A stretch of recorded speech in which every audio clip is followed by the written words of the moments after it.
네, 오늘 우리 예배받게 합당하신 하나님 앞에 다시 한번 우리 감사와 찬양과 영광과 존귀의 큰 박수 올려드리겠습니다. 아름다우신 주님의 이름을 찬양합니다. 할렐루야. 네, 오늘 개인적으로 이 자리가 너무나 뜻깊고 또 영광스럽다는 생각을 하게 되는데요. 네, 단연코 제가 가장 뜨거운 가슴으로 신학교를 위해서 또 신학생을 위해서 중보하고 기도한 곳을 꼽으라고 한다면 감리교 신학대학이라고 믿습니다. 네, 사실이기 때문에 그런데요. 오늘 또 하나님께서 이 시대 가운데 크게 쓰실 이 시대 하나님의 사람들이 이곳에 있는 줄로 믿습니다. 오늘 함께 말씀에 떡을 뗄 때 이 말씀이 우리의 영혼육을 살리고 또 시대를 살리는 귀한 은혜가 있게 되기를 축복합니다. 네, 여러분 이 옐로우스톤이라는 국립공원 잘 아시죠? 네, 미국에 옐로우스톤이라는 국립공원이 있습니다. 이 공원은 세계 최초의 국립공원인데요. 1870년에 이곳을 처음 방문했던 탐사팀이 정말 그 이곳의 장엄함과 그 아름다움을 보고서 세계 모든 인류와 생물들에게 준 이 신의 축복, 하나님의 축복이라고 말했습니다.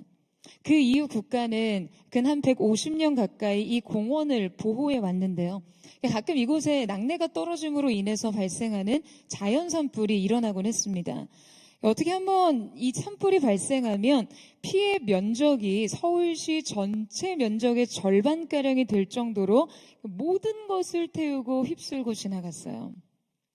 그런데 여러분, 이 옐로우스톤의 모든 산림과 초원을 다 잿더미로 만들어버린 대규모 산불이 났을 때 그때 비로소 자라기 시작한 나무가 있었습니다. 그토록 아름다웠던 이곳이 완전히 피폐해졌을 때 그 척박한 땅에서 새로운 생명이 움트고 있었어요. 바로 라지포울 소나무였는데요. 이 소나무의 솔방울은 굉장히 특이한 것을 가지고 있었습니다. 이 소나무의 송파루는요, 수년 동안 이 나무에 매달려 있다가 땅에 떨어져도 솔방울이 떨어져서 이렇게 벌어지지 않습니다. 솔방울들이 굉장히 단단한 돌처럼 딱딱하기 때문에 쉽게 이 씨앗을 퍼뜨리지 않아요. 그러니까 이 라지포울 솔방울, 소나무가 굉장히 특이하다라고 말하는 이유는요, 이 솔방울들은 오직 강한 열에 의해서만 열린다는 사실 때문인데요. 그래서 바로 이 살아있는 모든 것을 휩쓸고 간 그 소멸의 조건이 라지포울에게는 생명의 조건이 되었던 것이죠. 그러니까 그 거대한 불길이 이 소나무의 솔방울들을 열리게 했어요. 그리고 그 솔방울에서 옐로우스톤의 새숲, 거대한 상록수 숲이 이루어졌습니다. 여러분 굉장히 신비롭지 않나요? 모든 생명을 휩쓸고 간 듯한 불길 가운데서 움트는 새로운 생명의 씨앗이 있다는 것이요. 피할 수 없는 낙뢰와 벗어날 길 없었던 그 죽음의 불길 속에서도 다음 생명이 열린다는 것이요. 여러분 우리의 영혼도 우리의 인생도 마찬가지입니다. 오직 시련의 불 속에서만 열리는 영혼의 솔방울이 있어요. 뜨거운 불 속에서만 열리는 기도가 있습니다. 오직 그때에만 드려질 수 있는 믿음이 있어요. 피할 수 없는 고난, 저항할 수 없는 역경 속에서만 열리는 믿음의 솔방울이 있습니다. 그래서 인생에 찾아온 고통과 슬픔은 그냥 우리의 삶 속에 아무것도 남기지 않은 채 우리의 삶을 다 태우고 소멸시킨 것 같아 보이지만 바로 그때 드려진 믿음, 바로 그때 드려진 기도가 우리 인생의 새로운 생명의 숲을 이룹니다. 이처럼 더 이상 아무것도 기대할 것이 없어 보이는 영적인 암흑기에 새로운 하나님 나라의 역사를 써내려갔던 한 사람이 등장합니다. 자, 오늘 본문 속의 배경이 되는 이 시대는요, 영적 생명력이라는 거는 찾아볼 수 없는 재난과 같은 시대 상황 안에 있었습니다. 당시 이스라엘은 사사시대, 그들은 불순종과 타락, 부패를 일삼고 있었어요. 하나님이 그러한 이스라엘을 불쌍히 여기셔서 사사들을 보내시고 그들에게 구원을 주시지만 이내 그들은 다시 부패해서 영적인 고통과 절망 속에 빠집니다. 여러분, 이거 사사시대의 시대적인 패턴이었습니다. 영적인 악순환이 계속해서 이어지고 반복되는 것이죠. 그러니까 하나님에 대한 그들의 이 패역한 태도는요, 시대와 세대 속에서 대물림되고 있었습니다. 그러니까 하나님에 대한 이 정한 마음이 없는 것이 세대 안에서 학습되고 있었다는 것이죠. 하나님의 영광이 사라진 것 같은 시대, 하나님의 이상이 희귀했던 시대, 여러분, 누군가 필요했어요. 영적 죽음이 만연한 시대 안에서도 살아 깨어서 주님 앞에 반응할 한 사람, 하나님의 영광을 회복시킬 사람, 하나님의 새로운 대안은 바로 사무엘이었습니다. 자, 여러분, 우리 1절 말씀을 다시 한번 읽어봤으면 좋겠는데요. 우리 1절 말씀을 다시 한번 읽겠습니다. 시작. 아이 사무엘이 엘리 앞에서 여호와를 섬길 때에는 여호와의 말씀이 희귀하여 이상이 흔히 보이지 않았더라. 자, 드디어 역사의 무대에 소년 사무엘이 등장합니다. 우리는 모두 새로운 시대에 대한 기대감을 안고 사무엘을 바라보게 되죠. 그는 탄생부터 굉장히 구별된 사람이었어요. 불임이라는 인간의 고통과 영적 불임이라는 하나님의 신적 고통이 만나서 잉태된 인간이었습니다. 인생이었어요. 그러니까 태어날 때부터, 잉태 그 이전부터 사무엘의 인생의 주제는요, 고통이 주제입니다. 결국 사무엘은 태어나기도 전에 그냥 이미 하나님 앞에 바쳐진 존재였어요. 하나님을 알기도 전에 하나님께 바쳐진 인생을 그 스스로 먼저 받아들여야 했던 것이죠. 그 운명을 따라 사무엘이 젖을 떼자 부모와 생이별을 했습니다. 부모의 사랑과 돌봄이 가장 필요한 시기에 말이죠. 그러니까 자신이 선택하지 않은 것들 안에서의 믿음의 수용력이 요구되는 삶의 시작이었어요. 게다가 여러분, 이러한 사무엘의 새로운 양육자는요, 다름 아닌 엘리였습니다. 여러분, 엘리가 어떤 사람인가요? 엘리의 아들이 홈리와 비나스잖아요. 그러니까 엘리 제사장은 부모의 역할에 있어서는 직무유기를 범한 사람이었습니다. 자녀를 바르게 양육할 책임을 포기한 사람이었어요. 그러니까 여러분이 엘리가 양육자로서 자기 자식도 제대로 교육하지 못하고 지도하지 못하고 돌보지 못하는데, 여러분, 엘리가 과연 사무엘을 책임있게 성실하게 보살폈을까요? 영적인 지도력을 제대로 행사했을까요? 엘리는 더 이상 기대할 것이 없는 영적인 비둔함과 무기력에 빠져서 화석과 같이 굳어져 버린 종교인이었습니다. 게다가 그의 아들 홈리와 비나스를 여러분 보세요. 그냥 온갖 부끄러운 망나니 짓은 다 하고 다녀요. 그러니까 이러한 가정에서 사무엘은 과연 어떤 하나님을 향한 어떤 거룩한 습관과 어떠한 영적인 태도를 가르침 받고 성장할 수 있었을까요? 그러니까 마땅히 받아야 할 지도를 받지 못한 삶, 마땅히 누려야 할 풍요를 느껴보지 못한 삶, 그것이 바로 사무엘의 삶이었습니다. 캐런 레이비치와 앤드류 샤테의 이 절대 회복력이라는 책이 있는데요. 그들은 이 책에서 우리의 인생을 결정하는 것은 우리가 겪는 역경이 아니라 그것에 대응하는 방식이다. 곧 역경을 이겨내는 회복력이다라고 말합니다. 여러분, 보통 일반 사람들에게 있어서는요, 이 역경은 분노, 슬픔, 우울, 좌절, 죄책감 등의 감정이나 행동으로 이어집니다. 그런데 이 저자의 주장에 의하면 이러한 어떤 부정적인 감정들은 사실상 역경 그 자체에 대한 반응이라기보다는 그 중간 단계의 믿음과 신념 체계 때문이라고 이야기를 해요. 나에게 주어진 이 역경을 내가 과연 어떻게 해석할 것인지, 개인의 믿음에 따라 역경은 회복력을 가지기도 한다는 것이죠. 자, 그렇다면 여러분, 사무엘은 자신의 삶을 어떻게 해석하고 있었을까요? 여러분, 저는 분명 그의 어머니 한나가 사무엘에게 믿음의 해석력을 심어줬을 것이다라고 생각해요. 성경에 보면 한나가 매년 성소에 올라가면서 사무엘의 성장에 맞게 매해 새로운 겉옷을 쥐어 입혔습니다. 여러분이 겉옷은 성경에서 직분을 상징하고요. 또한 사무엘이 입었던 배 에봇은 제사장의 직무를 수행하기 위한 옷이었어요. 근데 성장에 맞게 한나가 계속해서 새로운 옷을 지어 입혀 사무엘에게 입혔다는 거죠. 이때 분명 한나는 사무엘의 신처적 성장뿐만 아니라 영적인 성장에서도 민감한 반응을 가지고 있었을 거라고 생각합니다. 여러분, 한나가 사무엘의 삶을 온전히 이해한 어머니였으니까요. 여러분, 한나는요, 자신의 개인의 고통 안에서 하나님의 고통을 보았어요. 그분의 응답을 시대적인 사명으로 연결시켰던 영적인 통찰력이 있는 사람이었습니다. 그러니까 한나가 자신의 상실과 고통의 문제를 믿음을 통해 응답과 약속으로 전환시켰던 것처럼 여러분, 아들 사무엘에게도요, 분명히 믿음을 심어주려 했을 거예요. 그의 옷을 쥐어 입히면서 그에게 새로운 정체성을 믿음 안에서 부여했을 것입니다. 어떠한 조건 속에서도 하나님께만 반응할 수 있는 믿음. 사명을 통해서 역경을 바라보고 부르심을 통해서 아픔을 이해하는 믿음.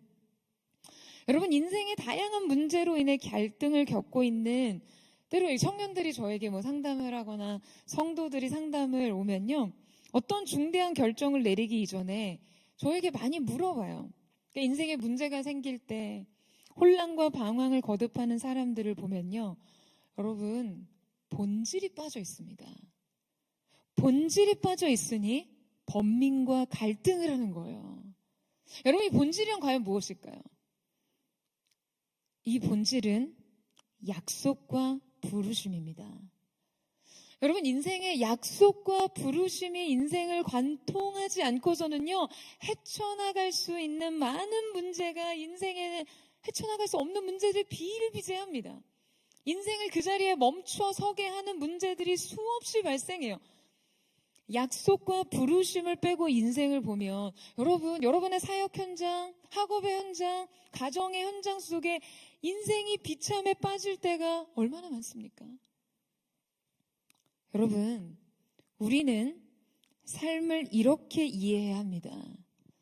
여러분, 우리는요, 부르심 없이는 삶을 이해할 수 없어요. 여러분, 아멘이세요? 여러분, 부르심 없이는요, 고통을 해석할 수 없습니다. 약속이 없이는 인생을 일으켜 세울 수 없어요. 여러분, 저는 오늘 본문에 등장하는 이 한 구절을 읽어 내려갈 때 마음속에 굉장히 깊은 울림을 느낍니다. 소년 사무엘은 엘리 밑에서 여호와를 섬기고 있었습니다. 2장에서도 동일한 구절이 반복되었어요. 엘리 밑에서 여호와를 섬기다. 여러분, 이 한 줄의 말씀이 얼마나 중요한 인생의 태도가 함축되어 있는지 모릅니다. 여러분, 사무엘은요, 엘리 밑에 있었지만 여호와를 섬기고 있었습니다. 사무엘은 엘리의 영향력 아래 있을 수밖에 없었어요. 그의 삶 전체는 엘리에게 종속되어 있었죠. 사무엘에게 엘리는 또 하나의 부모였고 스승이었고 영적 지도자였고 운명이었고 벗어날 수 없는 세계였습니다. 하지만 사무엘은 여호와를 섬기고 있었어요. 여러분, 이것이 바로 사무엘의 결정이었습니다. 사무엘의 인생 회복력인 것이죠. 그는 엘리 제사장을 수종 들었지만 근본적으로 하나님을 섬기고 있었어요. 그의 방향성은 명확하게 하나님을 향한 것이었고 하나님을 의식한 것이었어요.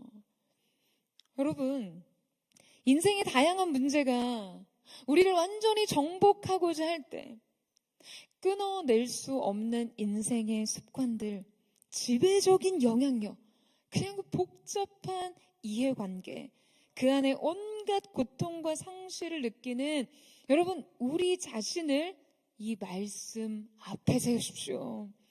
지금 여러분의 세계가 무엇이든, 여러분의 현실 세계에서 여러분을 지배하고 여러분이 종속되어 있는 관계가 무엇이든 여러분이 말씀 앞에서 여호와를 섬기는 하나님의 사람들 되시기를 주님의 이름으로 축원합니다. 여러분이 어느 아래에서 누구를 위해 일하든 세상 속에서 무엇을 하든 여러분 결국 우리가 진정 섬겨야 할 오직 한 분은 바로 주님이셔야 한다는 사실입니다. 여러분 이 결정이 있을 때요. 여러분 안에 이 믿음의 태도가 있을 때 여러분 그 인생에 무엇이 올까요? 막 성공의 기회가 옵니까? 행운이 올까요? 그의 인생에 말씀이 오는 것이죠. 오직 그의 인생에만 들리는 말씀이요. 여러분 1절 시작하면서 성경 기자가 여러분 뭐라고 이야기를 하죠? 여호와의 말씀이 희귀하여 이상이 흔히 보이지 않았더라. 이렇게 얘기합니다. 그리고 2절에 3절을 보면 엘리의 눈이 점점 어디어 가서 잘 보지 못하는 그때에 그가 자기 처소에 누웠고 하나님의 등불이 아직 꺼지지 아니하였으며 사무엘은 하나님의 궤에 있는 여호와의 전 안에 누웠더니 여러분 저는요 정말 이 말씀을 읽을 때마다 정말 가슴이 뜨거워집니다. 하나님의 역사를 기대하기에는 이미 너무 깊어진 어두움. 그 어두운 밤 모두가 자기 처소로 돌아가 인생의 안락으로 이불을 덮고 잠에 빠져 있는 그 시간. 여전히 그 깊은 어둠 중에서도 하나님의 궤 가장 가까이에 몸을 누인 한 사람. 여러분 바로 이때 지금 성경이 무엇을 말하고 있습니까? 하나님의 등불이 아직 꺼지지 않았다고 표현해요. 자, 출애굽기 말씀에 보면 성소의 등불은 규례상 해가 져서 해가 다시 뜨기 직전까지 켜 있도록 했습니다. 그러니까 지금 등불이 아직 꺼지지 않았다는 것은 여러분 어떤 의미일까요? 날이 밝아오기 전 새벽. 그러니까 가장 깊은 어둠에 잠겨있는 시점이라는 것을 알려주고 있는 표현이죠. 여러분 왜 흔히 동이 트기 전 어둠이 가장 깊다라고 얘기하잖아요. 바로 그때라는 거예요. 어둠이 반복되고 어둠이 깊어져서 마치 소망이 끊어진 것 같은 그 시간. 그런데 바로 그때 하나님의 임재 곁에 있는 사람에게는 들리는 음성이 있습니다. 어둠 중에 어둠. 그 한복판에서 여러분 하나님께서는요 하나님의 사람을 부르십니다. 부르심이 그 한 사람을 일으켜요. 자, 여러분 한번 4절 말씀 보시겠어요? 우리 4절 말씀을 같이 한번 읽겠습니다. 시작.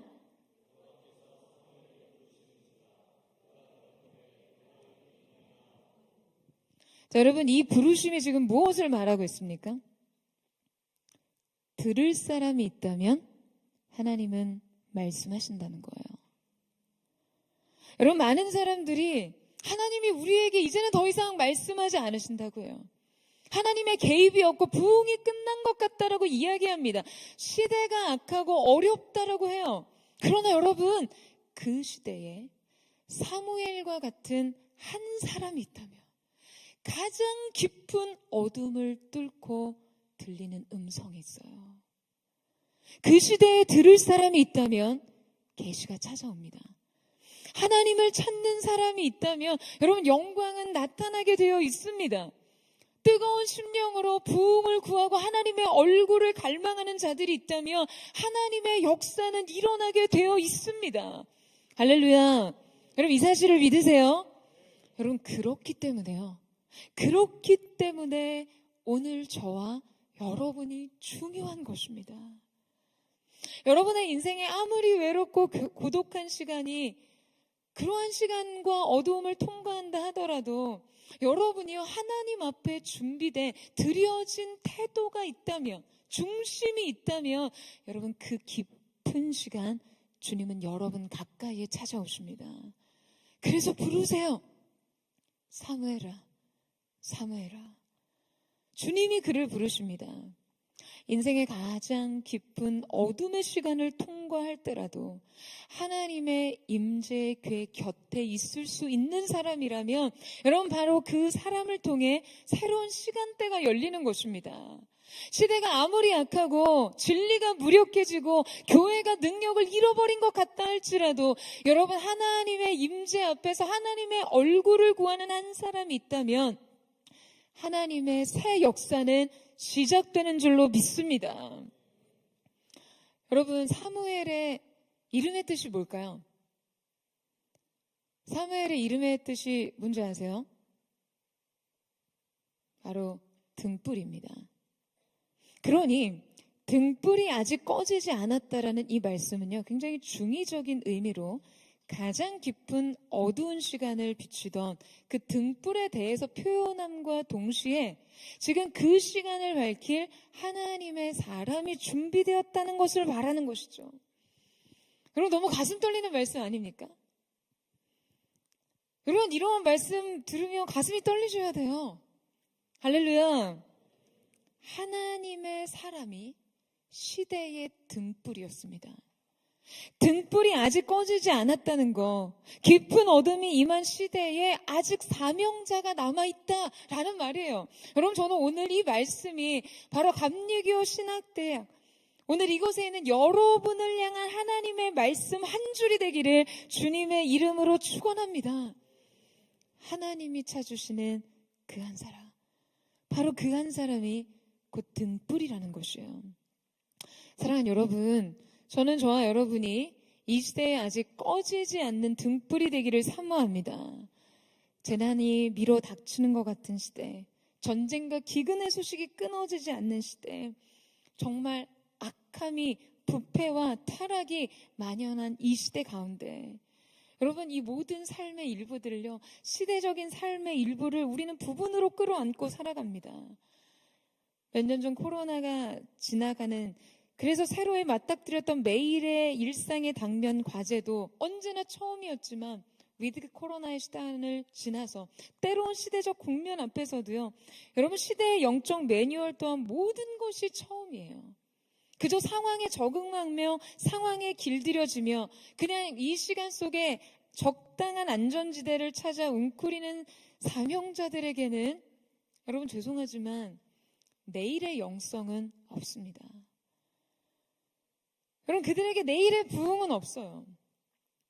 지금 자녀를 낳을 수 없는 불임의 고통을 통해 그 영적인 시대의 계보를 이어갈 수 없었던 신적인 하나님의 영적 불임의 고통을 끌어안고 있었던 하나님의 아픔을 깨닫고 인생의 응답을 부르심으로 연결시킨 한 사람, 인생의 고통을 사명이라는 현미경으로 들여다보면서요, 눈물의 의미를 뒤바꾼 한 사람, 시대의 깊은 어둠과 개인의 비할 수 없는 상실과 그 외로움 안에서도 선택하지 않는 고통을 삶의 조건으로 받아들이며 살아가야 되는 삶 안에서도 여전히 여호와의 궤 곁에 몸을 누인 한 사람, 시대의 만연한 가치와 습관과 태도에도 불구하고 오직 여호와 한 분만을 섬기겠다고 결정한 한 사람.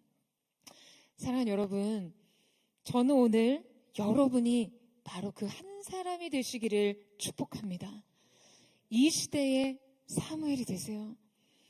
여러분 자신의 삶을 어떻게 느끼고 계시나요? 그냥 인정받지 못하고 내던져진 것처럼 느끼십니까? 매일의 일상의 분투와 고통과 괴로움과 갈등 속에 던져져 있다라고 생각하세요? 여러분, 그 인생에 위대한 부르심이 있습니다. 그 고독한 제단 곁에서 그 시대 그 어디에도 없던 하나님의 음성이 있었어요. 여러분, 그 음성 속에서 새로운 삶이 열립니다. 우리를 부르신 그분의 계획이 열려요.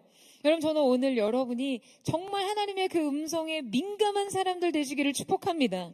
그 어둠 중에 꺼지지 않는 등불같이 그분을 기다리는 한 사람이 되시기를.